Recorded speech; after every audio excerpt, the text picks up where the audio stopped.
Barishal Sherebangla medical college হাসপাতালের prison সেলে এক আসামিকে অন্য আসামি হত্যা করার ঘটনায় ৩ কারারক্ষীকে সাসপেন্ড করা হয়েছে।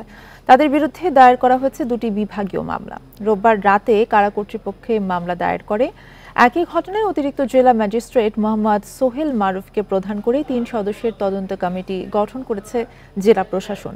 বিকাশে কম খরচে ক্যাশ আউটের লিমিট বেড়ে ৫০,০০০, প্রিয় এজেন্টও ২টা।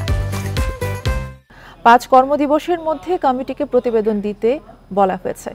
রোববার সকালে বরিশাল শেরেবাংলা মেডিকেল কলেজ হাসপাতালের প্রিজন সেলে মোহাম্মদ মোতাহার নামে এক আসামিকে পিটিয়ে হত্যা করে তরিকুল ইসলাম নামে হত্যা মামলার এক আসামি।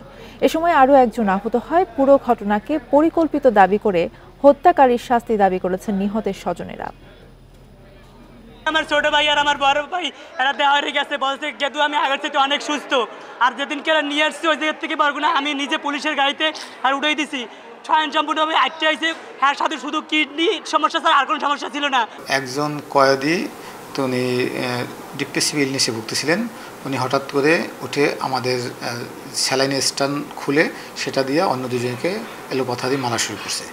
একজনের অবস্থা আশঙ্কাজনক হয়, তাকে আমরা তাৎক্ষণিক সার্জারি ওয়ার্ডে ভর্তি করি। তদন্ত কমিটি গঠন করেছেন, 2টা তদন্ত কমিটি গঠিত হয়েছে। তারা 5 কর্মদিবসের মধ্যে রিপোর্ট প্রদান করবেন।